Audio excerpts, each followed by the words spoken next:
kita akan membahas mengenai diagonalisasi matriks. Ya. Jadi matriks itu kita bisa ubah bentuknya ya dari matriks biasa menjadi matriks diagonal. Nah, tapi matriks diagonalnya seperti apa? Jadi mengubah matriks menjadi matriks diagonalnya itu menjadi seperti bagaimana caranya? Nah, perhatikan ini ya. Jadi ada yang disebut dengan bentuk transformasi seperti ini.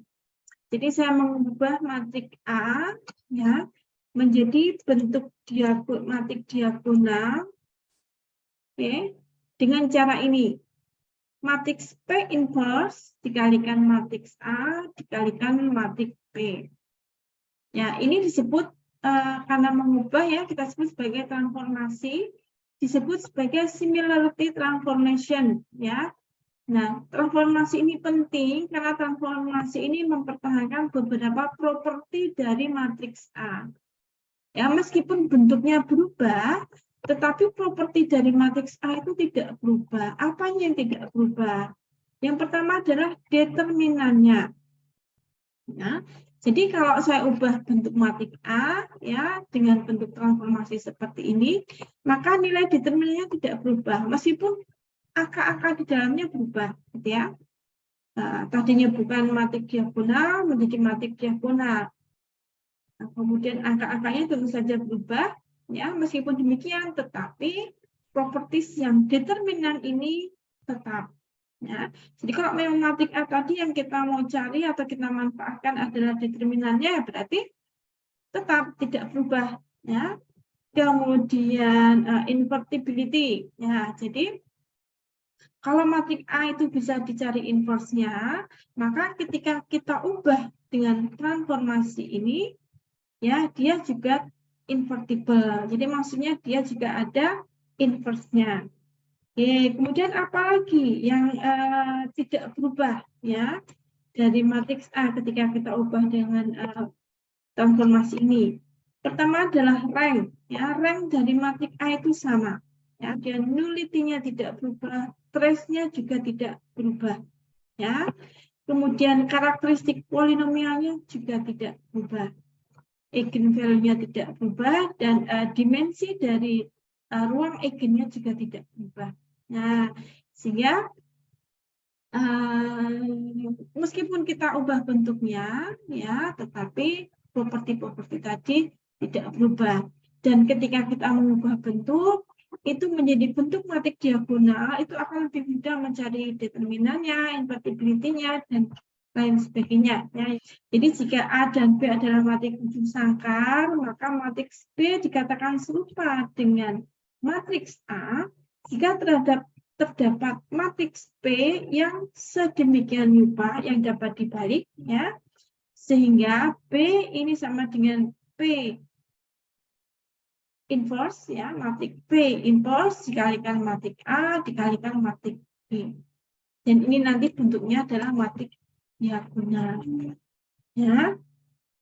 Oke, kemudian definisi yang kedua, suatu matriks ujung sangkar A dikatakan dapat didiagonalisasi jika matriks tersebut serupa dengan beberapa matriks diagonal, yaitu terdapat matriks P yang dapat dibalik sedemikian rupa sehingga perkalian ini menghasilkan matriks diagonal. Dalam hal ini P dikatakan mendiagonalisasi matriks A. Ya. Jadi pada transformasi tadi itu ya yang tidak berubah propertiesnya itu ada matriks yang namanya matriks P ya yang sedemikian rupa sehingga kalau perkalian ini kita laksanakan maka kita akan mendapatkan matriks diagonal yang kita namakan matriks diagonal dari matriks A. Ya. Jadi perkalian ini mendiagonalisasi matriks A. Jadi matriks A diubah menjadi matriks diagonal. Lalu matriks P-nya itu apa? Ya. Oke, matriks P-nya adalah ya ini ada beberapa teorema ya, ini ada langkah-langkahnya ya. Oke, teorema yang pertama, jika A adalah satu matriks square ya, 7 sangka, maka dua pernyataan berikut ekivalen. A dapat didiagonalisasi dan A mempunyai n vektor eigen yang saling bebas linier. Kemudian teorema yang kedua, jika lambda 1, lambda 2 sampai lambda k adalah nilai eigen yang distinct, distinct itu berbeda ya, tidak kembar. Ya, distinct itu berbeda. Oke, nilai eigen yang distinct dari matriks A, dan jika P1, P2 sampai Pk adalah vektor eigen yang bersesuaian, tentu saja bersesuaian dengan nilai eigennya tadi, maka ya himpunan vektor eigen tadi adalah himpunan yang bebas secara linier. Nah, satu matriks n kali n yang mempunyai n nilai eigen yang distinct dapat didiagonalisasi. Ya, jadi maksudnya kalau satu matriks itu nilai eigennya itu distinct, maka dia dapat didiagonalisasi. Terus kalau yang nilainya tidak distinct bagaimana? Misalkan ada yang nilainya kembar, ya distinct itu berarti beda. Kalau tidak distinct ya berarti ada nilai yang sama. Itu bisa nggak didiagonalisasi?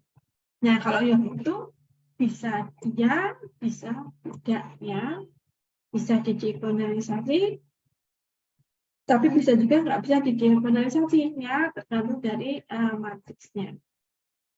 Oke, nah mari kita langsung saja ke latihannya.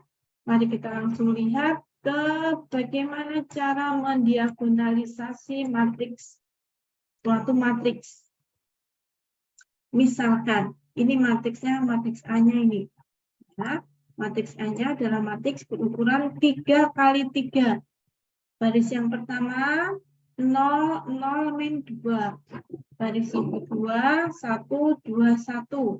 Baris yang ketiga, 1, 0, 3. Perhatikan. Kemudian kita akan diagonalisasi. Oke, tapi pertanyaan di sini dulu. Temukan matriks P yang akan mendiagonalkan matriks A. Ya, tadi kan kalau mau mendiagonalisasi matriks kan kita harus mengalihkan P inverse, dikalikan matriks A, dikalikan matriks P. Nah, sekarang cari dulu matriks P-nya. Ya, yang bisa mendiagonalisasi matriks. Oke. Pertama tentu saja kita mencari nilai eigen ya. Ingat kembali ya, sebelum UTS kemarin kita sudah belajar mencari nilai eigen dari satu matriks. Ya, perhatikan ini berlaku untuk matriks yang benar. Ya, bukan matriks 7 sangkar gitu ya. Jadi nilai eigen, vektor eigen itu berlaku untuk matriks 7 sangkar ya, banyak baris sama dengan banyak kolom. Nah, mencari nilai eigen pertama kali adalah dengan mencari polinomial karakteristiknya ya. Cari dengan determinan dari ya matriks identitas yang dikalikan dengan matriks lambda. Maaf, matriks identitas yang dikalikan dengan lambda. Lambda ini skalar ya, bukan matriks, dikurangi matriks A. Nah, ini hasilnya. Ya. Jadi sama aja dengan matriks identitas yang angka satunya kita ganti dengan lambda, kemudian dikurangi matriks A. Ya, hasilnya kita dapatkan matriks ini. Lambda, ya, karena ini lambda dikurangi 0, kemudian 0 dikurangi 0, 0 dikurangi min 2, jadi ini 2. Ya. Kemudian yang ini apa? Ini 0 dikurangi 1 min 1, ya. Kemudian ini lambda dikurangi 2, dan ini min 1. Ya. Jadi, saya ingatkan kembali ya. Mungkin saya tulis saja supaya ingat. Ya. Jadi, yang kita cari adalah, ya, yang ini dulu ya, yang di dalam ini dulu. Nah, ini itu berarti sama dengan, ya, matriks identitas yang angka-angka di diagonal utamanya adalah lambda. Ya, oke, ini 0, ini 0, ini 0, ya. Oke, ini matriks identitas ya. Nah, oke, yang dikurangi matriks A. Nah, 0, 0, min 2, ya, kemudian 1, 2, 1, 1, 0,3. Nah, ini dikurangi. Kalau kita mengurangi matriks, apa sih yang kita lakukan? Kita kurangkan elemen ke elemen ya, yang bersesuaian posisinya ya. Berarti lambda dikurangi 0, 0 dikurangi 0, 0 dikurangi min 2 ya. Kemudian 0 dikurangi 1, lambda dikurangi 2, 0 dikurangi 1 dan seterusnya. Dan hasil pengurangan ini kita cari apa? Determinannya. Nah, sehingga di sini saya berikan simbol yang garis lurus ya, ini maksudnya determinan. Nah, bentuk determinan ini ya, ini menunjukkan bentuk polinomial ya terhadap lambda. Nah, untuk polinomial seperti ini kita cari akarnya. Akar itu apa sih?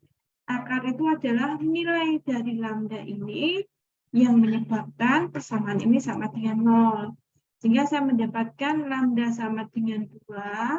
Ya, karena kalau lambda 2 berarti 2 dikurangi 2, 0. Ya.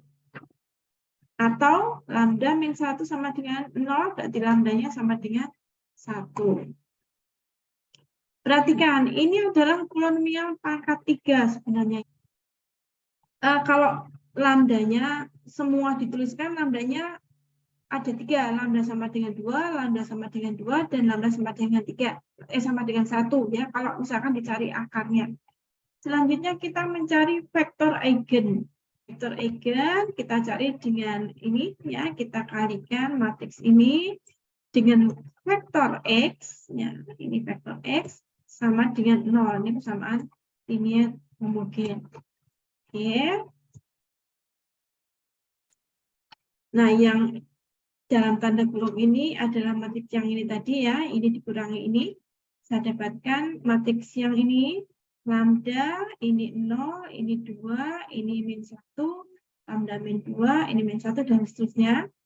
Ini vektor X-nya, ini 0. Perhatikan, ini persamaan linear homogen. Nah, jadi persamaan linear homogen itu akan ada dua kemungkinan solusi. Solusi yang pertama adalah solusi trivial, ya. Kemudian kemungkinan yang kedua, dia punya dua solusi. Solusi trivial dan non-trivial. Solusi trivial itu apa? Solusi trivial adalah solusi di mana X1, X2, dan X3 sama dengan 0. Tidak ada yang lain. Memang mereka nilainya hanya 0.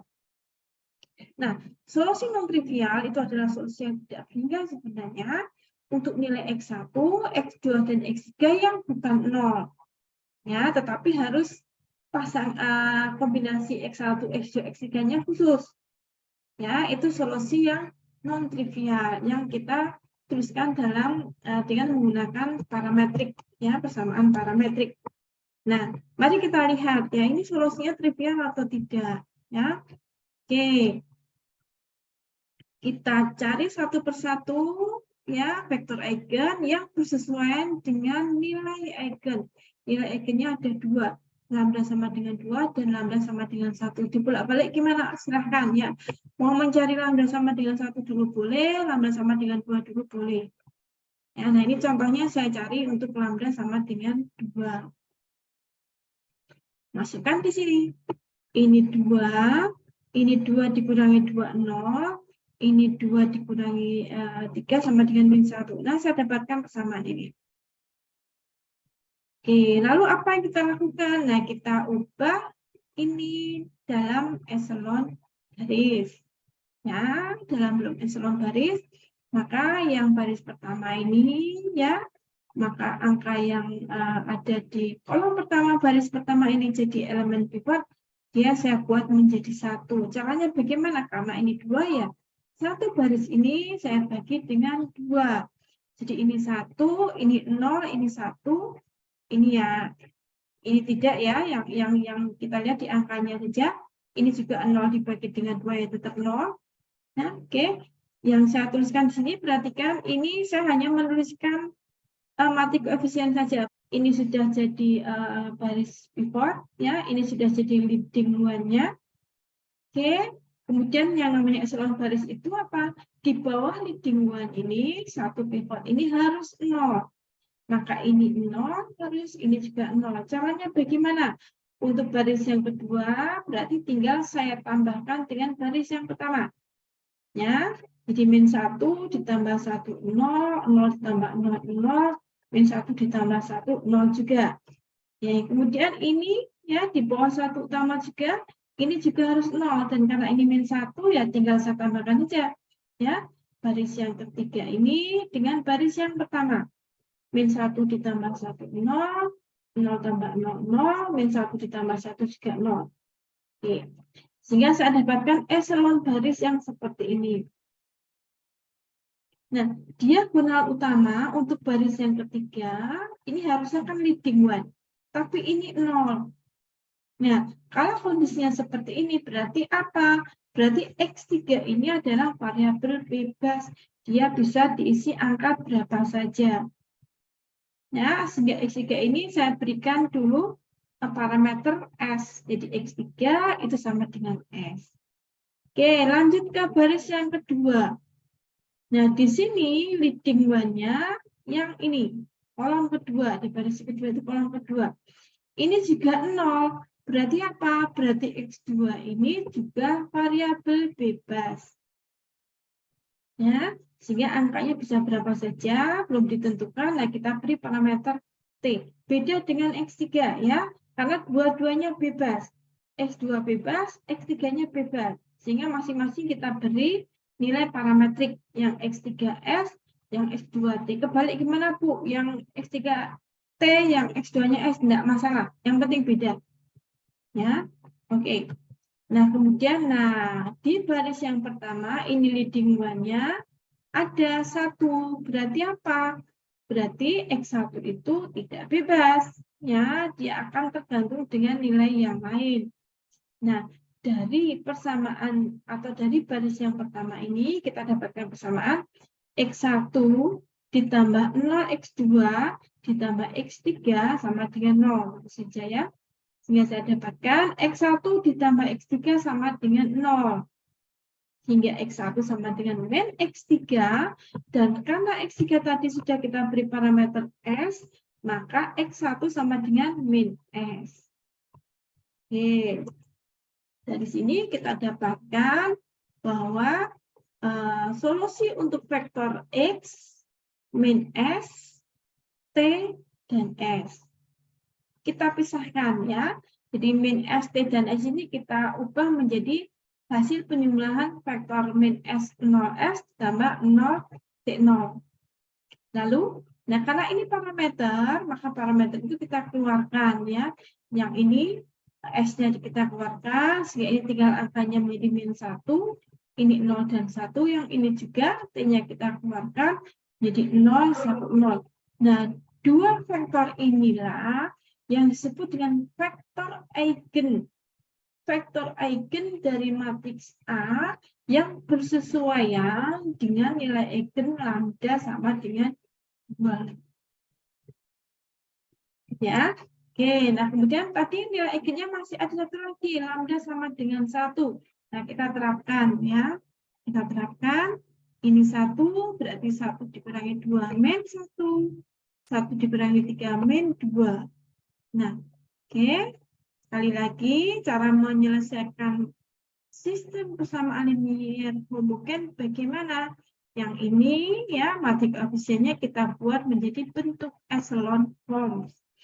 Nah, ini kebetulan di baris pertama, kolom pertama sudah 1, berarti ini leading one-nya sudah ketemu. Nah, terus bagaimana yang sudah tidak kita apa-apakan? Ya, nah karena ini leading one-nya 1 di sini sesuai dengan bentuk echelon baris, maka angka di bawah leading one ini kita buat menjadi 0. Dengan apa? Operasi baris elementer.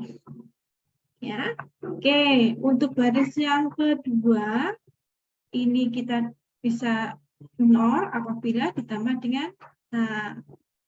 Berarti baris yang kedua ini ditambah baris yang pertama, sehingga berubah. Ya, ingat ya, yang berubah baris yang kedua ya. Jadi ini min 1 ditambah 1, 0. Ini min 1 ditambah 0, min 1. Dan ini min 1 ditambah 2, 1. Ya, kemudian untuk baris yang ketiga ini juga harus 0. Ya, kita lihat di sini, ini kita tambahkan saja dengan baris yang pertama. Jadi baris yang ketiga ditambah baris yang pertama. Min 1 ditambah 1, 0, 0 ditambah 0, 0, dan min 2 ditambah 0, 0. Perhatikan ya, ini sudah eselon baris, tapi ini saya buat menjadi positif dulu. Ya, oke. Karena untuk mendapatkan leading one. Caranya bagaimana? Ya mudah saja, supaya ini positif ya kita kalikan dengan min 1. Oke, sudah kita dapatkan bentuk eselon form. Ya, bentuk baris eselon.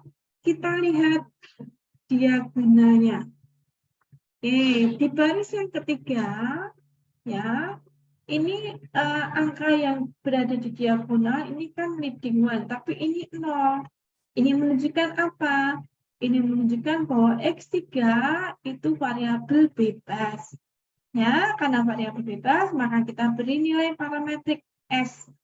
S ini kan bisa diisi berapa saja, pokoknya S. Ya, oke. Jadi, X3-nya variabel bebas, kemudian di baris yang kedua, kita lihat di diagonal ini, ya, leading one-nya ada. Berarti apa? Berarti X2 bukan parameter, bukan variabel bebas. Nah, sehingga kita harus cari dari baris yang kedua ini kita dapatkan persamaan 0x1 ditambah x2 dikurangi x3 sama dengan 0. Ini persamaannya. Ya, x2 dikurangi x3 sama dengan 0, maka x2 sama dengan x3. X3-nya tadi sudah kita tentukan atau kita berikan nilai parametrik S, maka S2 sama dengan S. Ya, kemudian X1 ini juga ada leading one-nya, berarti X1 juga bukan parameter, bukan variabel bebas, maka kita harus cari X1 ditambah 0x2 ditambah 2x3 sama dengan 0. X1 ditambah 2x3 sama dengan 0. X1 sama dengan min 2x3, karena x3-nya tadi sudah kita beri parameter S, maka X1 sama dengan min 2S. Oke, sehingga kita dapatkan vektor X itu ini min 2S, SS, dan S-nya ini kita keluarkan, sehingga kita dapatkan min 2, 1, 1. Nah, perhatikan, maka ini adalah vektor eigen. Ya, vektor eigen dari matriks A yang bersesuaian dengan nilai eigen sama dengan 1. Perhatikan, matriks A kita tadi ukurannya 3 kali 3. Ya, kita punya nilai eigennya 2 saja. Lambda sama dengan 2 dan lambda sama dengan 1. Tapi ternyata meskipun nilai eigennya 2, ya, yang distinct hanya 2, tetapi vektor eigennya ada 3. Matriks A berukuran 3 kali 3, vektor eigennya ada 3. Nah, maka kita bisa mencari matriks P yang akan mendiagonalkan matriks A. Nah, matriks ketiga vektor eigen tadi itu bebas linear. Ini pasti bebas linear ya. Tidak mungkin salah satu vektor eigen ini akan bisa direpresentasikan sebagai kombinasi linear dari vektor eigen yang lain ya, karena bebas linear. Dari pengamatan aja ini sudah pasti bebas linear ya. Tetapi kalau mau dicek ya ini contohnya ya, contoh mencari tahu apakah vektor-vektor itu bebas linear atau tidak. Jadi kalau dari sini pasti sudah bebas linear ya kan? Ini nolnya di sini, ini ada angkanya, ini ada angkanya. Tidak mungkin lah ini dibentuk dari kombinasi ini ya, sedangkan ini ya tidak mungkin ya, ini saling bebas linear ya. Oke. Kalau misalkan hanya 2 angka sih kita bisa cari atau kita bisa lihat dengan diagram ini koordinat kartesian ya. Katakanlah 3 ya, kita lihat saja bahwa ini memang bebas linear ya, vektor eigennya. Atau mau dicek mengecek bebas linear tidak itu seperti ini ya. Sama seperti kayak kita mencari vektor eigen ya, hanya kita pakailah simbol yang lain dan ini adalah vektor-vektor eigen tadi. Nah, kalau solusi sistem linear homogen yang kita bentuk ini itu hanya mempunyai solusi trivial, maka ketiga vektor tadi bebas linear. Kalau tidak ya berarti tidak bebas linear. Ya. Nah, oke. Nah, matriks P itu apa? Matriks P itu adalah matriks yang dibentuk dari vektor eigen. Ya, ini vektor eigen yang pertama, jadi kolom yang pertama, vektor eigen yang kedua, jadi kolom yang kedua, dan vektor eigen yang ketiga, jadi kolom yang ketiga. Dibolak-balik boleh nggak? Boleh. Ya. Karena matriks P itu adalah matriks yang digunakan untuk mendiagonalisasi matriks A, maka kita cek ya, sambil belajar bagaimana sih mendiagonalisasi matriks A. Yang kita perlukan apa? Selain matriks P, kita juga perlu matriks inverse P, ya. Nah, matriks inverse P ini salah satu contoh mencari inverse matriks dengan cara seperti ini ya. Jadi matriks yang kita mau cari inverse-nya itu kita perluas dengan matriks identitas. Nah, diperluasnya di sini. Ya, diperluas. Ini kan matriks P yang kita cari, inverse-nya ini matriks identitas.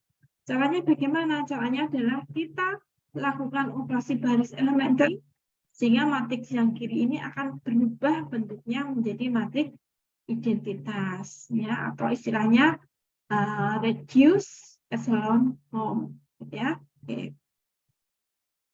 Oke, nah ini contoh karena leading one itu harus ada di kiri atas, maka ini saya pindah bariskan. Boleh nggak sih? Boleh. Ya, boleh. Dalam operasi baris elementer itu kita boleh memindah bariskan matriks seperti ini. Tujuan saya supaya saya mendapatkan angka 1 di sini. Nah, leading one-nya sudah, berarti tinggal ini yang dibuat menjadi 0. Ya, ini sudah dibuat jadi 0. Kemudian ini sudah ini jadi leading one yang berikutnya di baris yang kedua, di bawahnya sudah 0 ya sudah, gitu ya. Kemudian tinggal yang ini kita buat menjadi leading one, diubah menjadi 1, gitu ya. Kalau sudah menjadi 1, kemudian kita nolkan yang di atas. Kalau reduce echelon form itu selain di bawah leading one, di atasnya juga harus 0. Ya. Oke. Nah, dalam proses OBE tadi ya, operasi baris elementer tadi, yang matriks yang sebelah kiri ini menjadi matriks identitas, matriks yang sebelah kanannya menjadi matriks inverse-nya ya. Jadi matriks identitas itu berubah bentuknya. Nah, inilah yang disebut dengan inverse dari matriks P. Nah, ini salah satu contoh mencari inverse matriks, tapi di beberapa kuliah yang lain kan kita bisa juga mencari informasi dengan join ya, dengan join dan determinan. Oke. Oke, matriks P inverse-nya kita sudah temukan. Kemudian kita coba ya, kita mendiagonalisasi matriks A dengan mengalihkan inverse dari matriks P dikalikan dengan matriks A dan dikalikan dengan matriks B. Perhatikan ya, ingat perkalian matriks itu tidak komutatif, jadi tidak boleh dibolak-balik. Ya, misalkan A kali P dulu baru P inverse tidak bisa ya, tidak bisa seperti itu. Urutannya memang harus seperti ini. P inverse dulu dikalikan matriks A baru dikalikan matriks P. Ya, sekali lagi matriks perkalian matriks itu tidak komutatif. Perhatikan hasil perkalian ini ternyata didapatkan matriks ini. Nah, merupakan matriks diagonal. Ya, sesuai dengan teorema tadi, matriks diagonal ini akan mempertahankan beberapa properties dari matriks A. Determinannya sama, ranknya sama, nullity-nya sama, trace-nya juga sama. Nah, nanti yang penasaran silahkan dicoba. Ya, determinannya harus sama, trace, nullity-nya juga sama. Oke? Oke, sampai di sini ada yang mau ditanyakan?